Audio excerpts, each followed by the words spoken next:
led by Principal Secretary for State Department of Energy, Mr. Alex Wachira, Dr. Chimiao Fan, Country Director for World Bank, Chair of the Energy Committee in the National Assembly, Engineer Vincent Kawaya, Members of Parliament, Chairpersons and CEOs present, all national and county government leaders present, distinguished guests.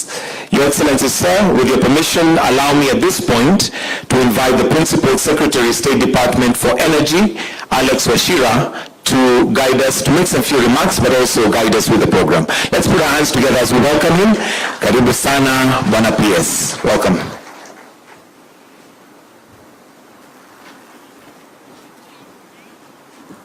Your Excellency, the President of the Republic of Kenya, Dr. William Samoei Ruto, our Cabinet Secretary, Honorable James Opiyo Wandayi, Country Director, World Bank, Chimiao Fan, our governors present, my colleague PS Raymond Amolo, our Chair CEOs, our Chair for Energy Committee, Vincent Kawaya, ladies and gentlemen, good morning. Your Excellency, today, we mark a momentous occasion where Your Excellency, 72% of the land size of Kenya, through the inking of the pen today, is going to see remarkable progress.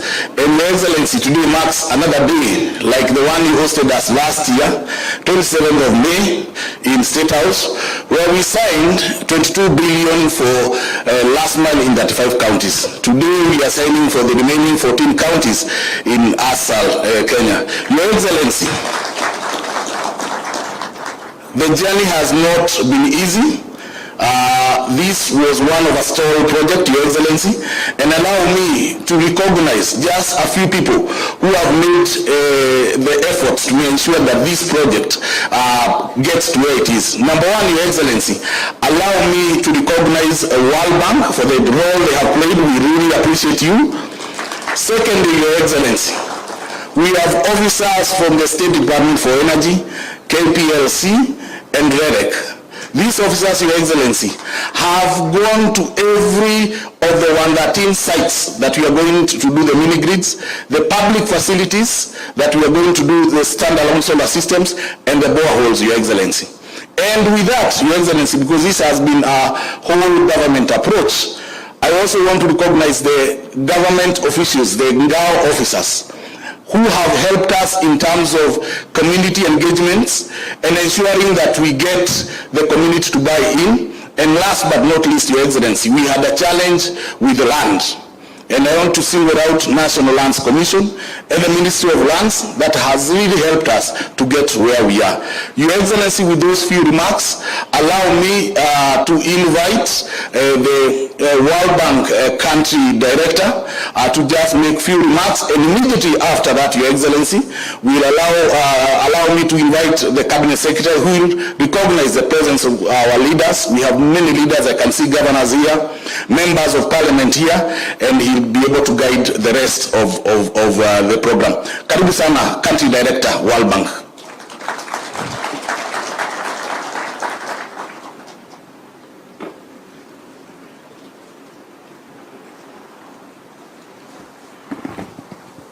Your Excellency, Mr. President, Honorable Cabinet Secretaries, Principal Secretaries, Governors, Senators and members of the National Assembly, distinguished guests, ladies and gentlemen, a very, very good morning to you all. Jumbo. Mr. President and ladies and gentlemen, it's a real pleasure for me to be here today to witness the signing of the contracts for mini-grids and institutional solar systems under the Kenya Solar Access Solar Power Off-Grid Solar Access Project for underserved counties.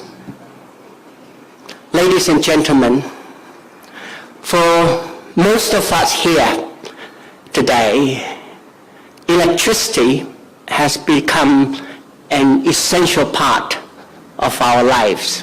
I think you would all agree that in fact our lives will actually be quite miserable, literally, if we don't have access to electricity for a few days or even for a few hours. And yet, on this continent, there's still some 600 million people who don't have access to electricity. I think you will agree with me that is not acceptable. And that is why the World Bank Group, together with the African Development Bank, has set an ambitious target of providing electricity access to an additional 300 million people by 2030 on this continent. Kenya has been a leader in renewable energy, Your Excellency. And with about 76% of electrification today, I think you're well on your way to reach universal electricity coverage by 2030. And we at the World Bank are very proud to have been a partner in Kenya's electricity and energy sector and in your journey to reach 100% renewable energy and universal coverage of electricity. We're very committed to provide support, to provide electricity access to an additional 18 million people in Kenya by 2030, Your Excellency, and this project is one important part of that initiative. As you've been briefed, Your Excellency, Mr. President, that there are already close to 900 million people that already benefited from electricity from this project, and a total of between 1.2 to 1.3 million people will have access to electricity. In addition, this project will provide affordable and reliable electricity to many public facilities like schools, healthcare facilities, and other community facilities, as well as, I hope, to many, many businesses. Your Excellency, I believe that these electricity access will not only improve the lives of the 1.3 or so million people who will benefit directly, but I believe it will be an important catalyst to help the country to create more, better, and more inclusive jobs. I know a goal that you have in your mind every day, Mr. President.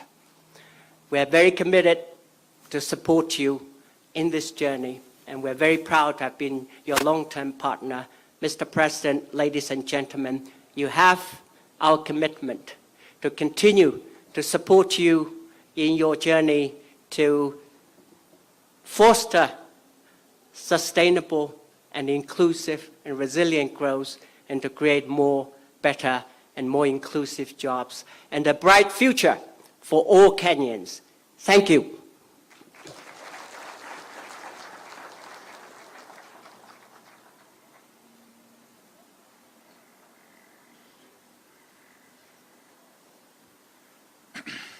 Your Excellency, the President and Commander-in-Chief of the Kenya Defense Forces, Dr. William Samoei Ruto,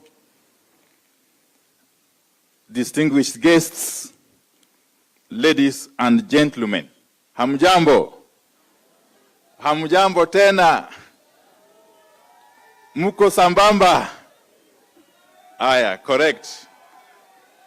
Let me say this, Your Excellency, allow me to thank you most sincerely for accepting our invitation to grace this very important event.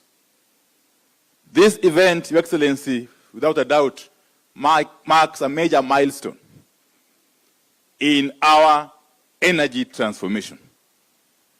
Your Excellency, today we are setting on a journey to light up a huge landmass of the Republic of Kenya that in ordinary circumstances would not have been able to get access to electricity. It's only happening in under your administration, Your Excellency. Your Excellency, you know Kenya's Vision 2030 And indeed, your own commitment is to see universal access to electricity by the year 2030. And that is in tandem, Your Excellency, with Africa's Mission 300, which the World Bank and other stakeholders are spearheading, Your Excellency. Your Excellency, under your administration, we have seen remarkable progress. It's only a few weeks ago that we commissioned similar mini-grids in islands on Lake Victoria and other parts of the country. These are regions, these are places that would have taken centuries for the national grid to get to them. And Your Excellency, this is further testament to your commitment to develop the country equitably. Your Excellency, there are parts of this country that have been left behind for very many years. Very many years. Very many years. It is only under your administration that they are now in a position to fail as part and parcel of the great Republic of Kenya. So that is a wonderful achievement. That as you develop the country, you develop it holistically, as a whole, without leaving any section or part of the country behind. And therefore, Your Excellency, today, we are on a new pedestal. And as we embark on this journey, we only pray that God gives you good health and the courage to continue steering the ship of the country. We are sure, Your Excellency, that with this pace of development, especially in the energy sector, by the time you will be completing your second term, Your Excellency, God willing, this country would have made very serious steps in terms of development. Allow me, Your Excellency, to recognize a few leaders who are here. And we have Governor Nadhif Jama, the governor of the county of Garissa, Governor Simon Kachapin, the governor of West Pokot, Governor Isa Timami of Lamu, Governor Dado Godana of Tana River. We have with us the chairman of the Committee on Energy in the National Assembly, the Honorable Engineer Vincent Kawaya, and a number of members of Parliament. If you may be upstanding, the honorable members of Parliament who are here. I may not mention you by name. Thank you very much for gracing this occasion. But therefore, allow me, Excellency, in just under 2 minutes, to invite a few of them, just a few of them, to just come and say hello. The Deputy Governor of Kilifi. The Deputy Governor of Kilifi, my good sister. Yeah, thank you very much. Allow me to invite Mheshimiwa Abdullahi Bashir, just for 30 seconds. He's the chairman of the pastoralist MPs. I'm sure you know that. Yes, my good friend Abdullahi Bashir, the MP for Mandera North. He will be followed in quick succession by the chairman of the Energy Committee. Thank you, Your Excellency, and I want to acknowledge the presence of all the other members. We also have our patron, Dido Raso, and all the members present here, including the father of the house, Mheshimiwa Kenan. Your Excellency, this is a project that has stalled in 2018, and now that it has come to fruition under your leadership. As the minister has said, you're opening up areas that probably will never have been opened. And we want to say a very big thank you, because 72% of Kenya is where these off-grid solar grids are going to be operated on. So we want to say a very big thank you. You are making Kenya to be equal. All parts of Kenya under your leadership is becoming equal. Last time you visited our areas, you made progressive pronouncements. We still thank you. And now today here, we are talking about 13.8 billion going to those areas so that solar energy can be something that can be used in all parts of the country. On behalf of the Pastoralist Parliamentary Group and members of Parliament present, I want to say a big thank you, and thank you very much, Your Excellency. Continue steering the ship, And inshallah, going forward, 2027, all members, all counties will be with you. Thank you very much. Aya, the chairman of the Committee on Energy, the Honorable Engineer Vincent Kawaya. Please come forward.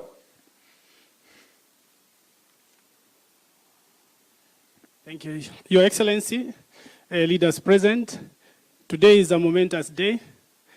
I see the joy when we light up a single village. I can imagine that multiplied by 1.2 million beneficiaries who are going to benefit from this particular project. I want to thank your office for accelerating this particular program. I want to thank the ministry for the partnership and all the players. Let me say, there is nothing that makes an oversight authority happier than when things are done right. COSAP is one thing that is being done right, because it also sends a signal that every Kenyan matters. A huge population has been left out just because they have a huge landmass. Probably the population might be small, but Your Excellency, you have said that all these Kenyans matter and you are lighting up all these villages. I want to pledge the support of the Energy Committee. We do not just oversight blindly. When things are done right, we say they have been done right. And Your Excellency, maybe just a small request that first we understand that solar is a way to go, especially when backed by storage system, energy storage systems.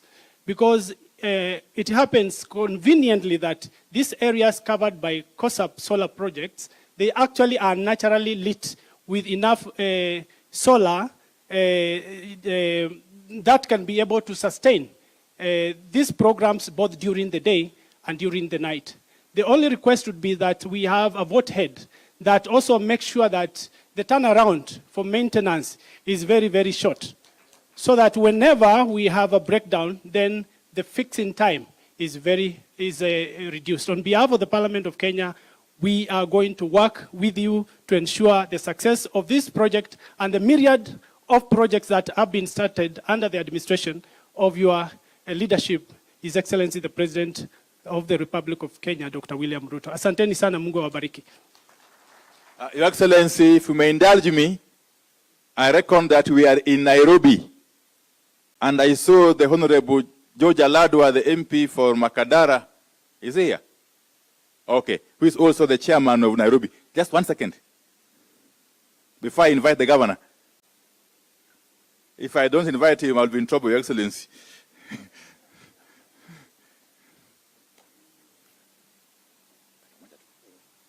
Asante waziri, na washukuru rais wetu.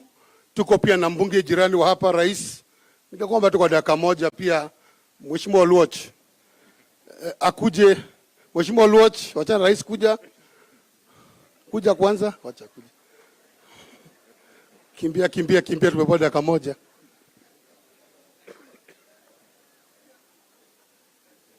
You know, I have my chairman of the county directing me wachana na rais, which is a very difficult call to do. Your Excellency, governors present and colleagues, thank you very much for inviting us to this particular occasion. I am a neighboring constituency member of parliament in Mathare. I send the apologies of Honorable TJ Kajwang, whose phone was still off, but he said, jirani yangu kama uko, kuja to represent where rais is. Your Excellency, you know, some years back at independence, a decision was made that let us develop some part of Kenya tutarudi kwa zingine. I think it was sessional paper number 10. If that thing was reversed and Nairobi was told ngoja, we would be in the capital city somewhere in northeastern Kenya. Now, so many years after, it is only possible that we touch northeastern through a principle in the Constitution called affirmative action. I am very happy that this principle is something that His Excellency has embraced. If there is one reason why I am associated with the President, mimi mambo ya 2027 watatupanga na baba wakisema tutafuata. Watatupanga na wale watu wanasema AU sijui nini, wakitupanga na baba 2027 hiyo tutafuata. At the moment, on the question of affirmative action, I have found that the #1 ambassador whom if you speak to on this question will listen is the president. Ukiwacha hii mambo ya kawi, His Excellency the President applied affirmative action on infrastructure ya shule za Nairobi and gave us 58 million Kenya shillings per constituency.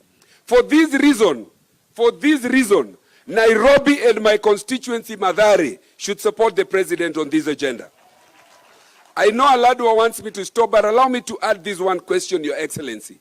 There are places in Nairobi that have been under darkness for the last 7 years.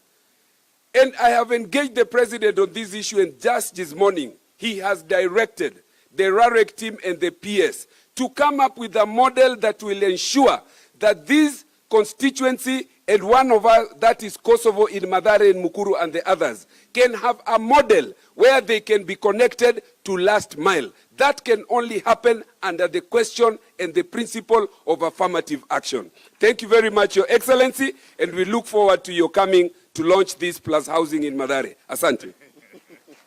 Asante Mheshimiwa Oluoch. Kwa niaba ya Nairobi, Mheshimiwa Rais, karibu. Leo sio siku yetu, leo ni siku ya kaunti zingine. Sisi tunawakaribisha, mjisikie mko huru. Ningesema tu vile Mheshimiwa Wandai waziri amesema ya kwamba sisi hatuongea mambo ya mwaka huu na mwaka ujao. Rais 2027 tuliona wengine wakicheka wakisherekea, but mimi naweka hapa clear kama mwenyekiti wa ODM Nairobi, 2027 tuko nyuma yako. Hakuna cha stories, tuko nyuma yako 100%. Wewe panga mambo hii kidogo kidogo ya hapa na pale, ya 2027 kura itafuatana kuruka. Sisi tuko nyuma yako, umetembea na baba, tumeona Jumamosi, last week tumeona, na hiyo ni heshima kwa ndugu yako mkubwa. Na unapotembea ndugu yako mkubwa na mwingine anacheka, wewe cheka, na 2027 tutachekana na wewe. Kwa hivyo rais, ukiwa Nairobi uko kwako, tembea. Sisi ni wanasiasa, Kawai ni ndio chairman wangu, mimi niko committee ya energy na is our able chairman. So sikia uko huru. Wandai, wewe ndio ulitupatia waziri Wandai na ni ODM. Anafanya kazi ya loyal. Tusukume hiyo gurudumu. Na nawakumbusha wale ODM wanaongea huko kando kando. Waongee tu, lakini sisi ODM original, rais ni William Samoei Ruto. Mungu abariki. Thank you very much, Mheshimiwa George Aladwa.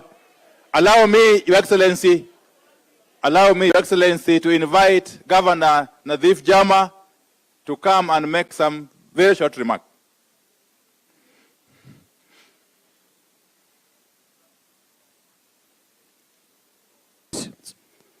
CSS, PSS, MPs, and all protocol observed. Your Excellency, my remarks will be very, very brief. I want to make my remarks on behalf of counties represented here or who are the beneficiaries of this program in my capacity as the chair of the Council of Governors Committee of the ASAL counties.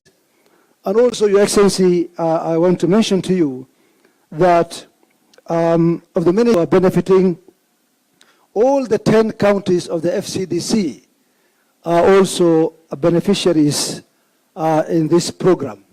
Your Excellency, without saying much, we want to say a very big thank you to you and to the World Bank, to the National REC, KPLC, and all those who undertook this program.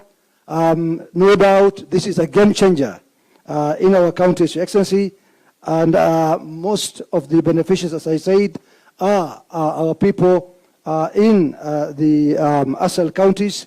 We are extremely happy that this game-changing project will indeed serve our people.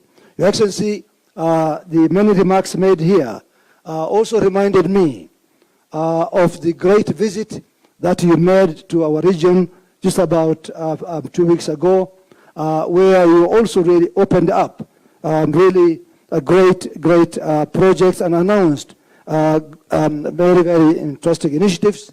We are saying that together with also this one here, you are indeed, if not, you have actually revised or completely did away with the sessional paper number 10, which deliberately marginalized our region for those many years. I think, without doubt, these kind of projects are the projects that no doubt will play a big role in the development of our region, and therefore, Your Excellency, mine is to say a big thank you on behalf of the counties, the 14 counties that are benefiting from this very, very important project. Asanteni sana. Thank you very much.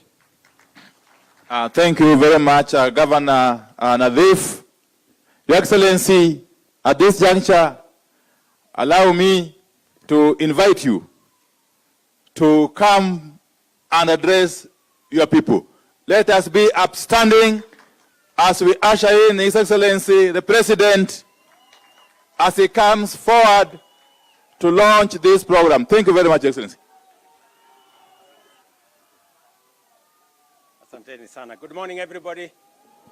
Please take your seats. Asanteni sana.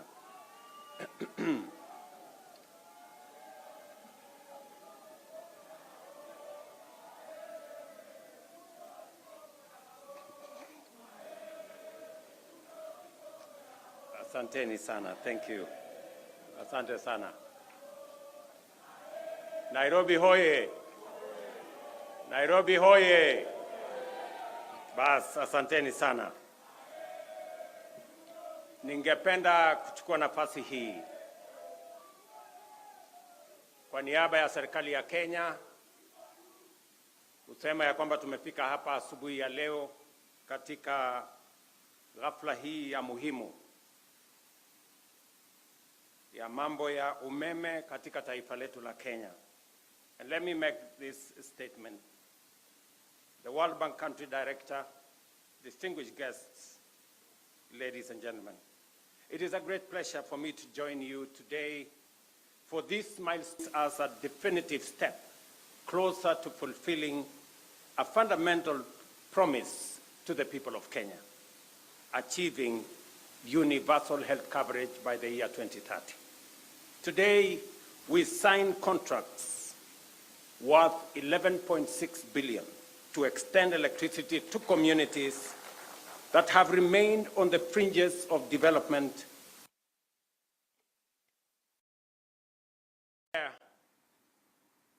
76% or thereabout is in the asal parts of our republic.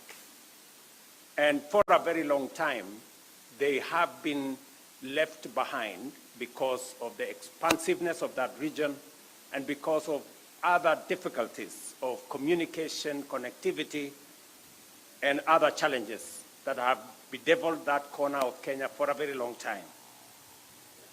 The government of Kenya designed this COSAP program as an affirmative action program to take care of the people of the 14 counties that forms the northern part of Kenya.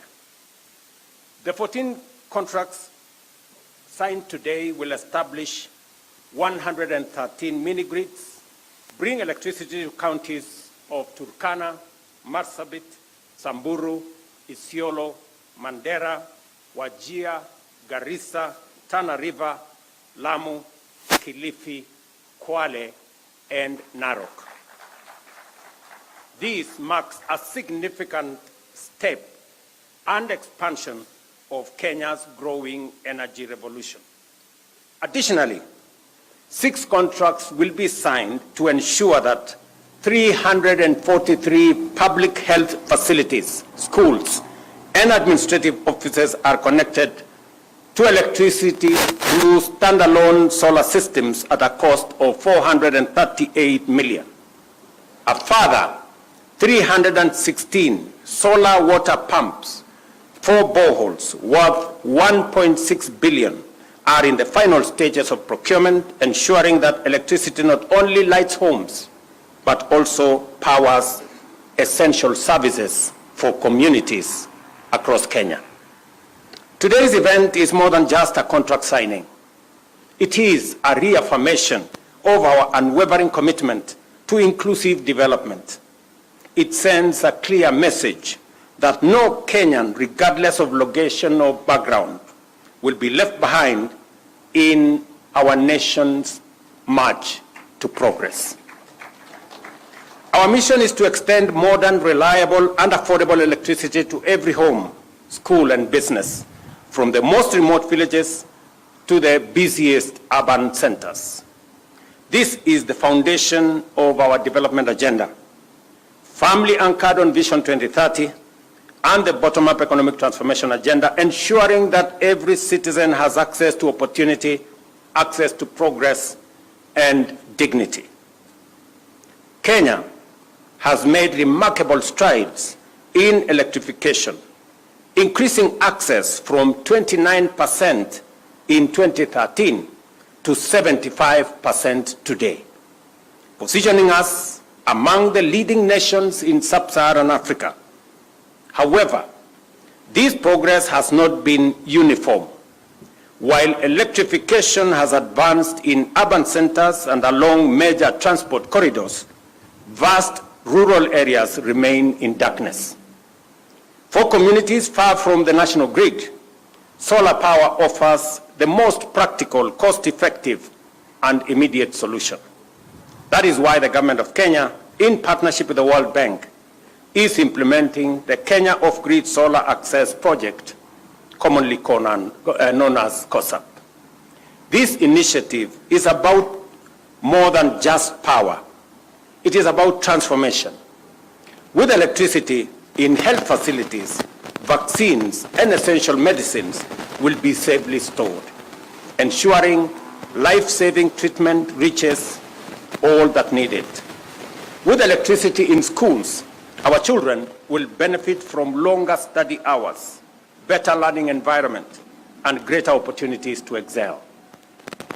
With power in homes and businesses, we will unlock new economic opportunities, support small and micro enterprises, and create jobs, turning villages into vibrant hubs of commerce and innovation.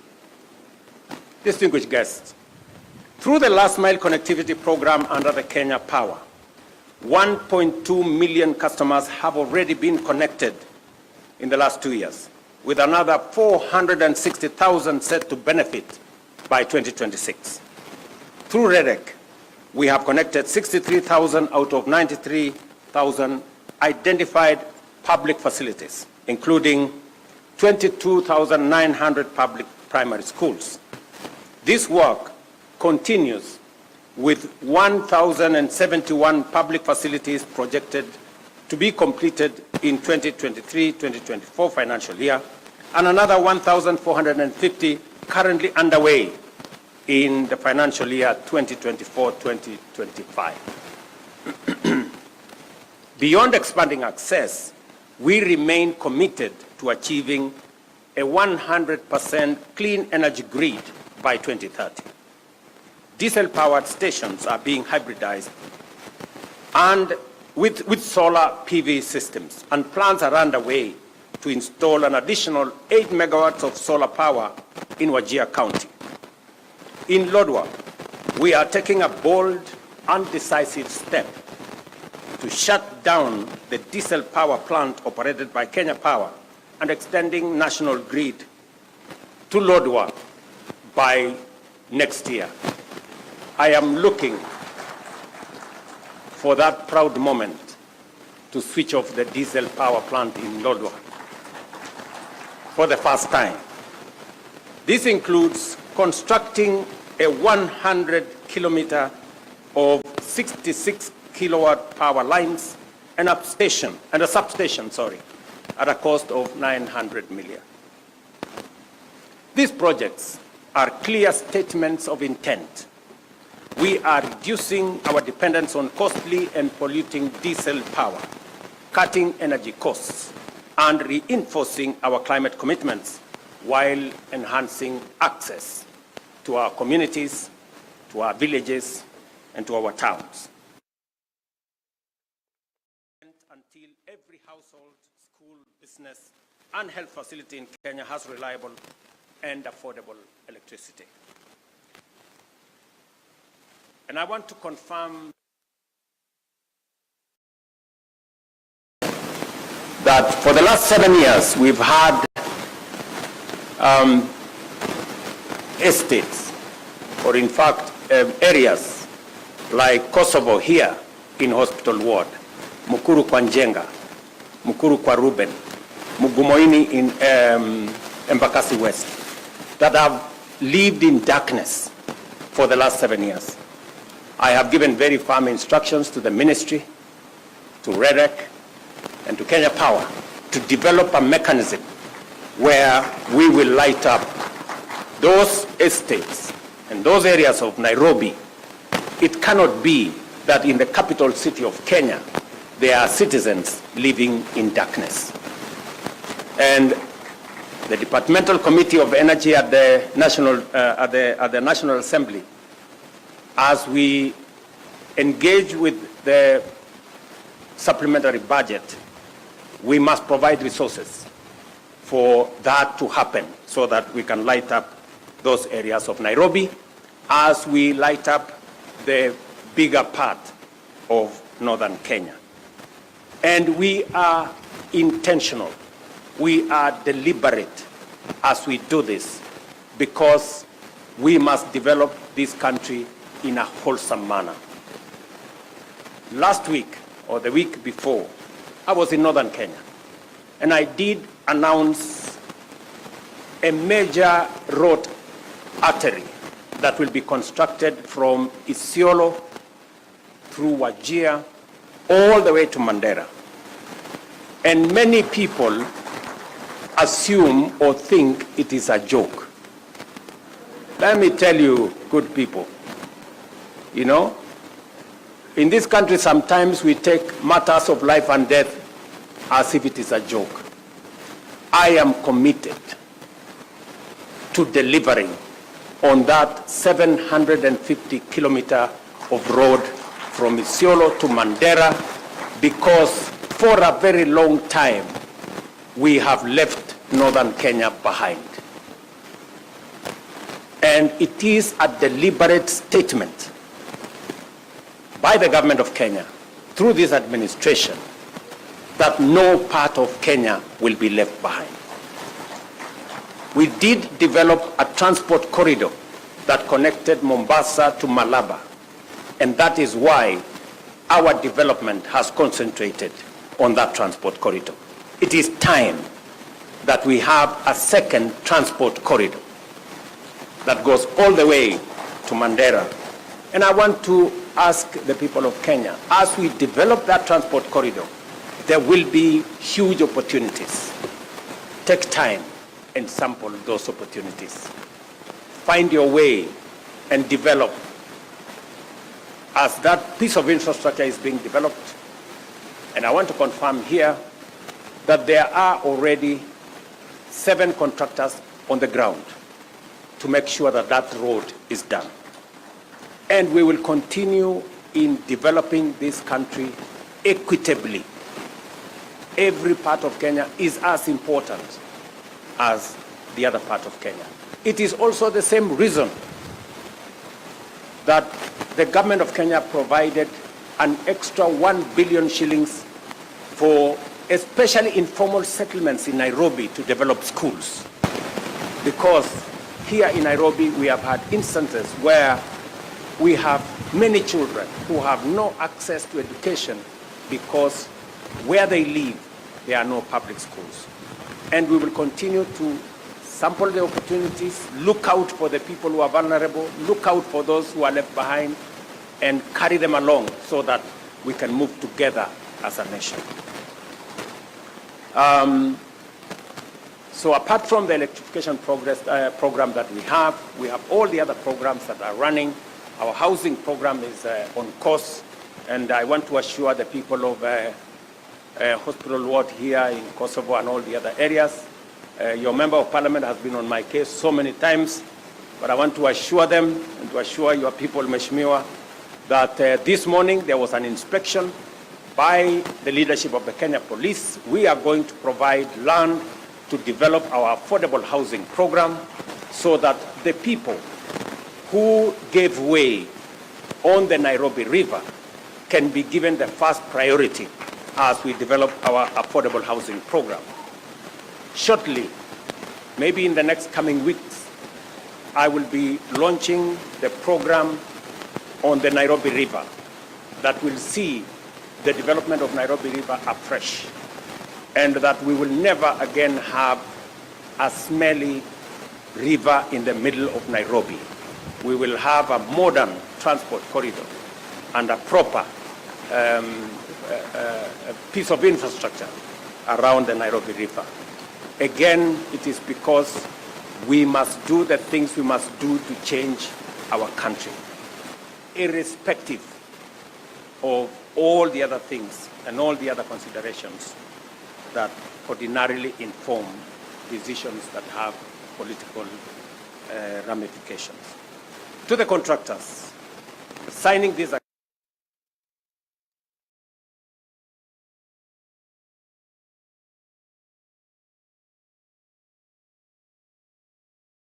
present here, members of parliament and community representatives, I ask for your support in ensuring this project succeed and deliver tangible benefits to the Kenyans that will benefit from these facilities. And you have my commitment, that of this administration, to work together in partnership with you to make sure that we reach out to what the World Bank director here has given us, that this project is going to reach to about 1.1 million people in northern Kenya, in the 14 counties in northern Kenya, including Narok. So as we build this synergy, I want to ask us, as the people of Kenya, to be united as we focus on the development of our country. Elections are a one-day affair. Development is an everyday affair. And we must focus our energy on making sure that we close ranks in matters to do with the progress of our nation. And we ensure that we leave no one behind, and we engage everyone along the way as we build a nation, as we work on our development, as we work on our progress, as we work on creating jobs and having a nation that we can all be proud of. So let me encourage all of us as we conclude this event that I am looking forward to working with all the leaders, especially on the subjects that are important to the development of our country and that affect the people of the Republic of Kenya, because that is our calling, that is our responsibility, that is our assignment. Thank you very much to all of you leaders who have come to this event and all the other stakeholders who have come to participate in this event. I look forward to working with you. Asanteni sana. Tafadhali tunaweza keti chini kidogo. So viongozi wa Nairobi wameniuliza ya kwamba kuna sehemu ziko na matatizo ya umeme, vile nimesema hapa. Tayari tushakubaliana mpango ambayo tutakuwa nayo. Watu wa REREC, watu wa Kenya Power chini ya uongozi wa wizara watapanga haya maneno, na tumeambia kamati ya bunge wakati tunatengeneza budget ya supplementary next week tuhakikishe ya kwamba kutakuwa na pesa ambayo itasaidia kuanzisha hiyo program. Tumekubaliana vile vile wakati tunatengeneza Kenya kwa ujumla. Kila sehemu ya Kenya ni ya muhimu. Leo tunazungumzia stima Northern Kenya, mahali kwa muda mrefu wamebaki nyuma na wamebaki kwa giza. Pia tunazungumzia wale wako katikati yetu hapa Nairobi. Kuna sehemu ya Nairobi pia vile kuna giza kule Northern Kenya, pia kuna giza hapa Nairobi katikati. Na tumesema pia hawa watu wa Nairobi wanaoishi hapa Kosovo, Mugumoine kule Embakasi West, wale wanaoishi Mkuru kwa Njenga, Mkuru kwa Ruben na sehemu zingine za Nairobi ambazo bado ziko na giza, pia tutawashughulikia ndio tuweze kuhamasisha Wakenya wote na tuweze kutembea kwa pamoja. Mimi vile vile nataka sote kama viongozi, wananchi, tuungane na tushirikiane katika harakati ya kusukuma mambo ya maendeleo.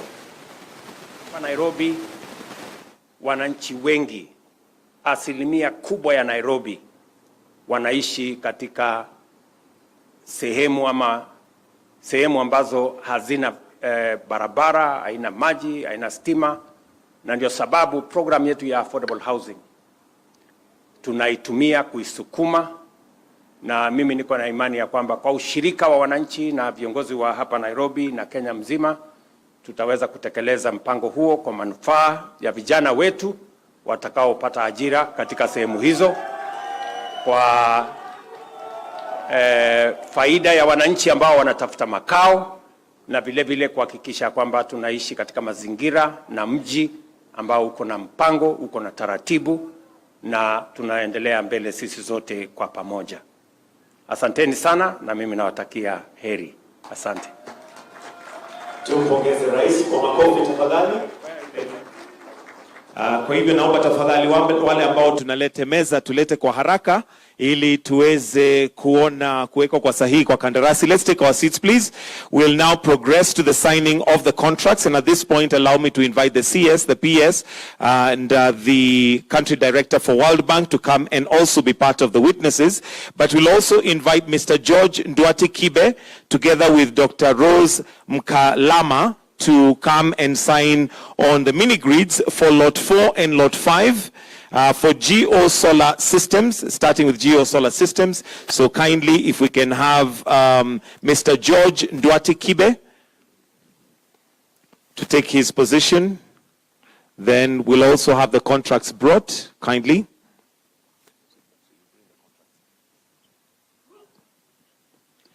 And as we do that, let me also request that Mr. Elisha Okello get ready, please, to come on this side to stand by on that side, because yours will be the next one, and it'll still be REREC. So we'll have you also sign after we finish this one. So you can just stand by on that side. If we can kindly have the contract for Geo Solar Systems. This will be covering Marsabit County in Laisamis and North Hor. So this is a contract for Marsabit County, Laisamis, and North Hor.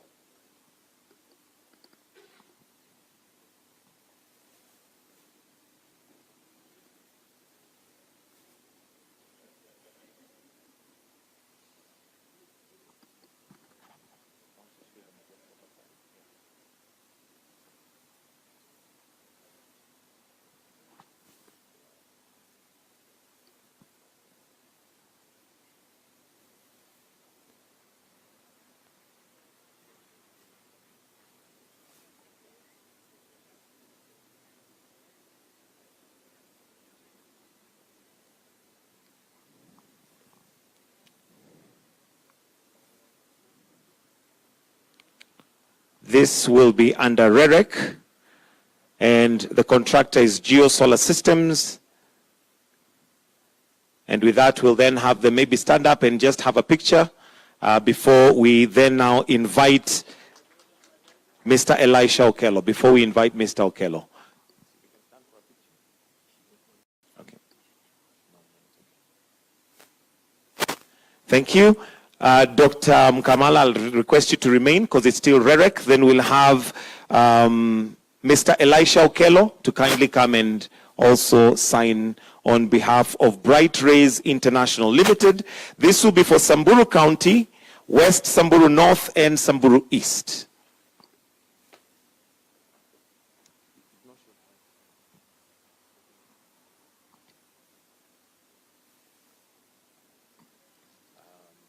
Let's have the next one here so that we are not...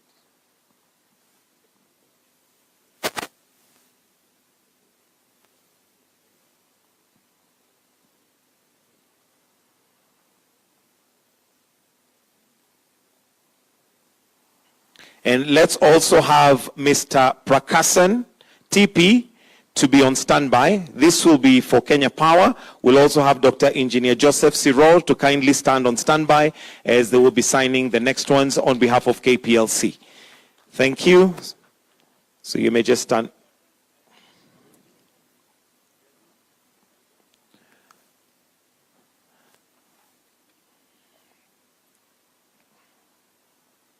Thank you. So let's now have Engineer Joseph Siror together with Mr. Prakasan, TP, to sign on behalf of KPLC and on behalf of Master Power Systems and Linvit Technologies Private Limited. And this will be for Mandera County, Banisa Mandera, North, Liffey, and Mandera East constituencies. On standby, if we can kindly invite Mr. Japheth Manasseh More to stand on the side as you will be signing the next one. Mr. Japheth Manasseh More.